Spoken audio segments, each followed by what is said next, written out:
What does the $35 trillion national debt mean for 350 million Americans? Well, in this short episode, I'm going to show you mathematically what that means. And I'm also going to show you what I think the hidden agenda is behind running up this kind of debt. And hopefully you'll understand how much money this really is, what it would entail, and how I think the government is going to try to sweep this under the rug or take care of it mystically, okay?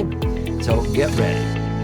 I'm Doug Andrew. I've been a financial strategist and retirement planning specialist now for 5 decades, helping thousands of Americans prepare for a comfortable retirement or any other long-term goal by optimizing their assets and minimizing taxes. Well, I've always watched the national debt, and I've been around doing this since 1974. I'm an old geezer. I remember when Baskin-Robbins only had one flavor of ice cream and Burger King was just a Prince, okay? And so I remember the national debt when it was $4 trillion and everyone was aghast, okay? And then $8 trillion, okay? And then it hit 16 and 17 trillion. Well, during the Biden-Harris administration, it has gone from 28 trillion when Trump left office up to 35 trillion in 3.5 years. It's grown by $7 trillion. How? Well, because of irresponsible government spending and the printing of money.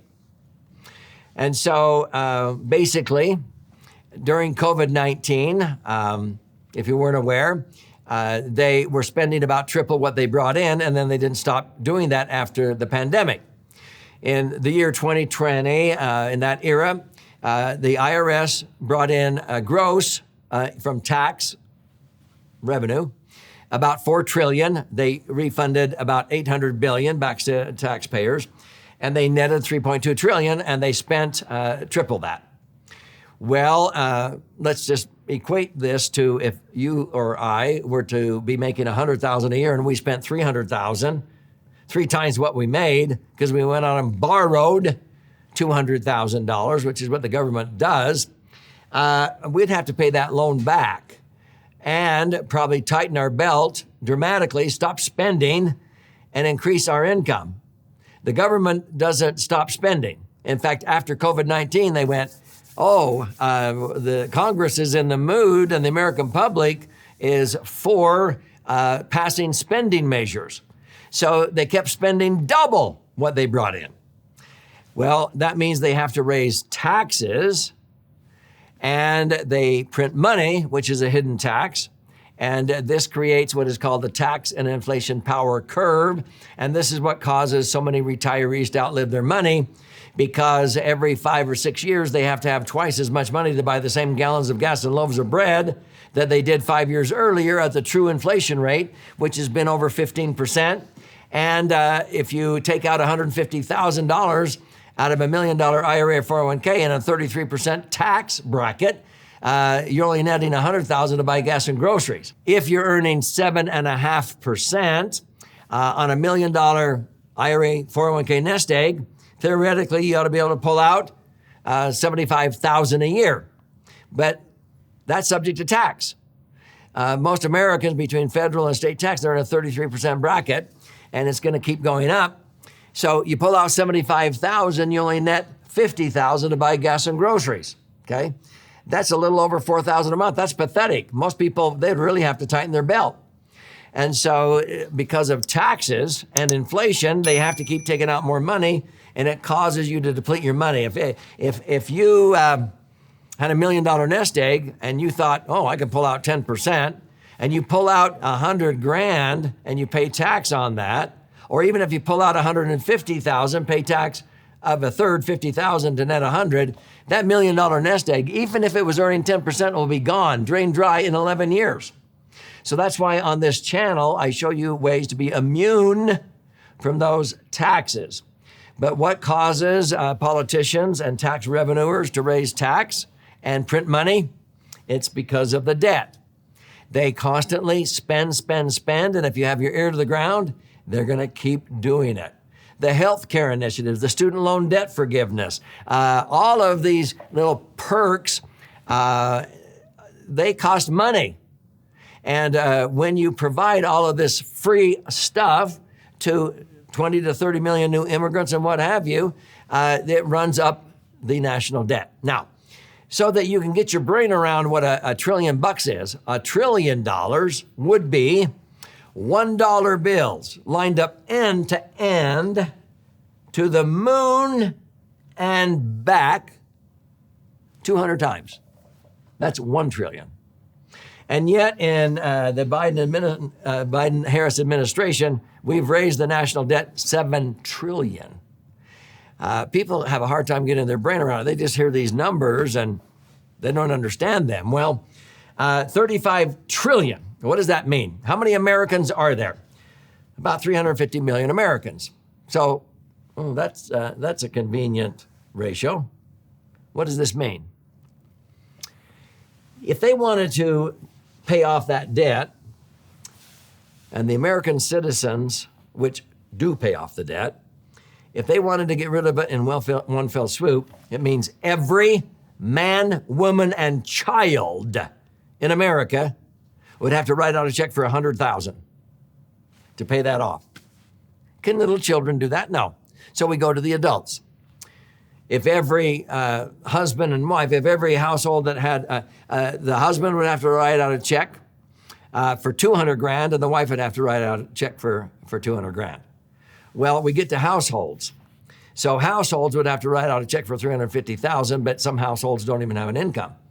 So the households that have an income basically would have to write out a check for $400,000, every single household in America. Is that going to happen?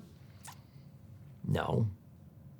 But I'll show you how the government plans on taking care of this, okay? So when we look at the impact of the debt, and I don't think it's going to go down. They're in a spending spree, but they're going to be raising taxes, and that helps them a little bit, but it hurts America when Kamala Harris wants to tax unrealized capital gains. How are Americans going to handle and afford that when their house goes up in value from $150,000 to $160,000 this year? It could go back down in value, but she wants to tax that $10,000 capital gain. Well, in a 25% tax bracket, you got to come up with $2,500. Well, you haven't realized the gain yet. You don't have the money, so you got to go refinance or sell it. Otherwise, you got to come up with other money to pay for the unrealized capital gain. It's ridiculous. Okay. So there's a lot of episodes I address on this channel that talk about this, but let me give you my take. Way back when they did away with the American dollar being backed by actual gold or silver, okay? And there's books on this.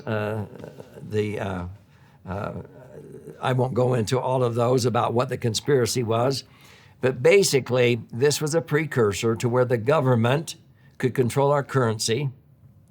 Instead of having to have gold and silver back it, it's whatever they say it's worth. And it's also the precursor to go to digital currency, which has been on the Biden agenda, so that the government will have their own cryptocurrency. If they say the American dollar currency, which could become a global currency, is worth X, and therefore I just eliminated all this debt because this digital currency is worth what I say it is, and I just paid you off by giving you this digital currency, we're even.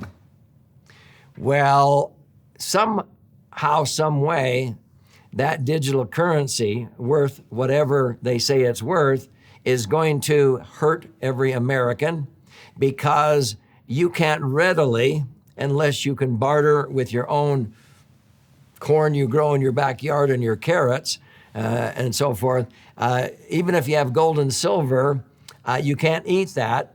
And that may not be recognized except to a certain degree. And so we're about, in my opinion, to see a dramatic change in how the government controls buying goods and services, buying and selling, that they will control. and you will have to use their system to buy and sell. You will have to have a barcode scanned or what have you, and it will be the currency that they deem is the recognized currency, or you cannot participate in their economy. So based on that, you may want to think about how you can avoid that. That's why one of my favorite vehicles actually is immune from taxes. But I always say, I like to put my serious cash in the last domino that would fall if the American dollar became worthless because of how these government revenuers try to give and take in order to control the debt they run up by spending money. I realize that this may be esoteric, ambiguous, but I want you to think about it and protect yourself. And so I would recommend that if this is intriguing you, maybe you put your serious cash into a position that would be the last domino to fall, because we'll get warning. You'll see a lot of the banks and credit unions going under. The last industry to go under would be the multi-trillion-dollar insurance industry, which is the backbone of America and the backbone of the world. This is where the government goes for help when they need money. But if the American dollar ultimately became worthless as we know it today, what good would it do to have your money? It wouldn't mean anything. So you need to be independent and be able to barter with your neighbors, goods and services, sort of going back to the way we used to do it. And we didn't have this medium of exchange called currency, if they're going to mess around with the currency and what they say it's worth. So that's food for thought. But to help give you insights into my favorite vehicle, which I call a L.A.S.E.R fund, I would recommend you claim a copy of my book. It's titled the L.A.S.E.R Fund, which stands for Liquid Assets, Safely Earning Returns. And this is the way to diversify and create the foundation for a tax-free retirement. It's 300 pages full of charts and graphs and explanations. There's also a section. This is one book for the left brain learner. You flip it over. This is for the right brain learner, the stories. Now, it retails on Amazon for $20 to $60. If you buy it on Amazon, thank you. But I'll gift you a copy free. Simply go to laserfund.com or click on the link below. You contribute a nominal amount towards the shipping and handling. I'll cover the rest of that. I'll pay for the book. I'll fire out a hard copy to you via priority mail.